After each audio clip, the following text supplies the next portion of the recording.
भारत बहुत आगे है, बहुत आगे है।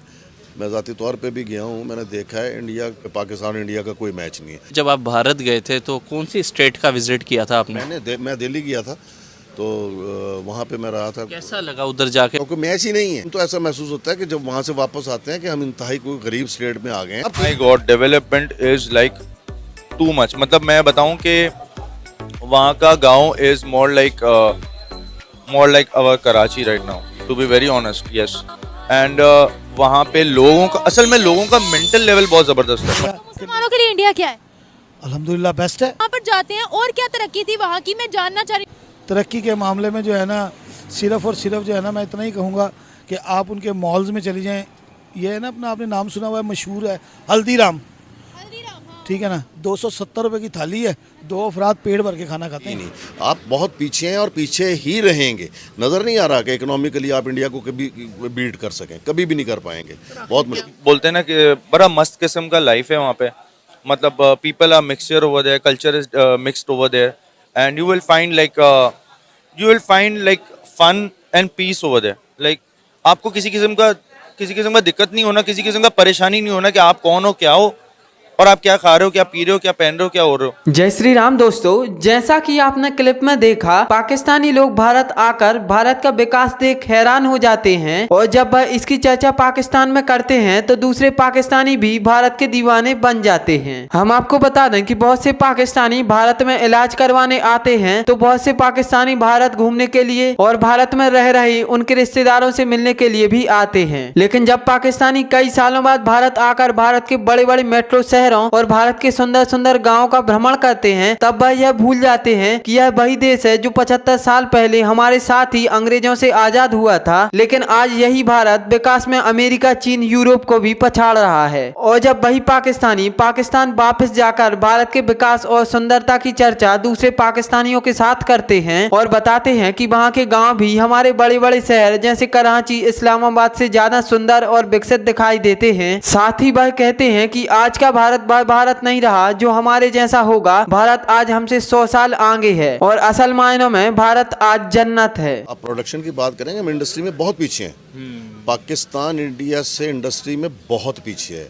सवाल ये है कि वो फैसिलिटीज़ इंडस्ट्रियलिस्ट को तो है ही नहीं। बिजली का रेट यहाँ पे ज़्यादा है, डीजल का रेट यहाँ पे ज़्यादा है, इंडस्ट्री चल ही नहीं पा रही। तो कैसे कोई आप जो है ना उनसे जो है ना कंपटीशन करेंगे इंडिया से। इंडिया के अंदर वहाँ पे बहुत ज़्यादा मराहत हैं, यहाँ पाकिस्तान के अंदर जो है वो मराहत है ही नहीं। आप बहुत पीछे हैं और पीछे ही रहेंगे। नज़र नहीं आ रहा कि इकोनॉमिकली आप इंडिया को कभी बीट कर सकें, कभी भी नहीं कर पाएंगे, बहुत मुश्किल है। वजह लगती है 75 साल तो उनको भी मिले और वो उतना टाइम ही हमें मिला है। नहीं, वो पॉलिटिशियंस हमारे पॉलिटिशियंस जो है ना वो खैर से हमें ऐसे नसीब में आए हैं कि जो पाकिस्तान को नीचे लेके गए हैं, ये ऊपर कभी आ भी नहीं पाएगा। ये मुल्क जो है ना, वर्ल्ड की सबसे बड़ी भारत में हमें देखने में नजर आती है। अब इलेक्शन दोबारा उधर होने जा रहे हैं। वो सर अब आप ये देखें कि इलेक्शन होते हैं, क्या ये सब कुछ नज़र आता है? कभी वहाँ पे आपने देखा है कि वहाँ सिस्टम उनका बैठ गया है? वो पूरे मुल्क के अंदर जो है ना कोई एक दिन भी नहीं होते, कई महीनों पे मुहित जो है ना उनके इलेक्शन है, बड़े आराम से उनके रिजल्ट आते हैं और उसके बाद धांधली की भी कोई नहीं है। यहीं पे है, जाहिर है कि जिनका जो रोल प्ले कर रहे हैं वो हो जाता है उसमें। तो अब ये हम इसमें नहीं पढ़ना चाहते, लेकिन सवाल सिर्फ ये है कि स्टेबिलिटी उसी वक्त आएगी कि माशी बहरान ख़त्म हो, इकोनॉमिकली हमें जो है ना वो स्टेबिलिटी आए पाकिस्तान के अंदर, तभी कुछ जो है ना इंडस्ट्री देखें ना, कोरोना के दिनों में चल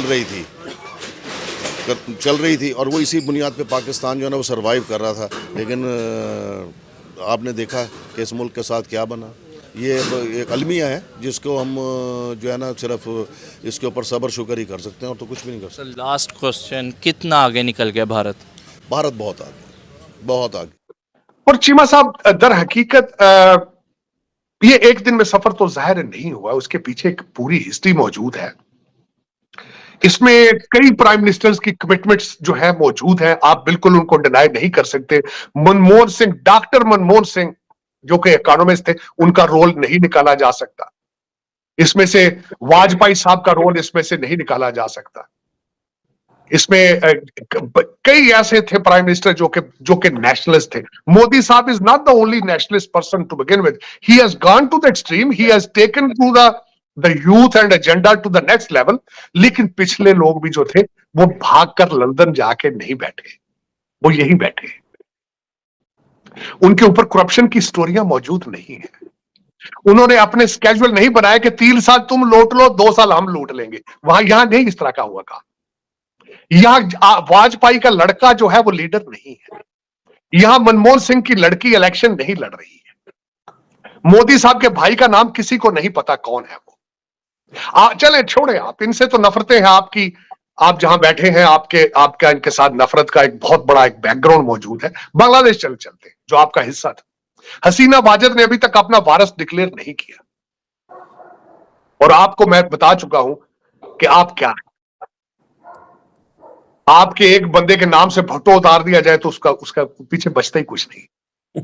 दूसरी है उसकी फैमिली है, अब उनके पोते दोते हैं, उनके लिए भी हल्के देखे जा रहे हैं।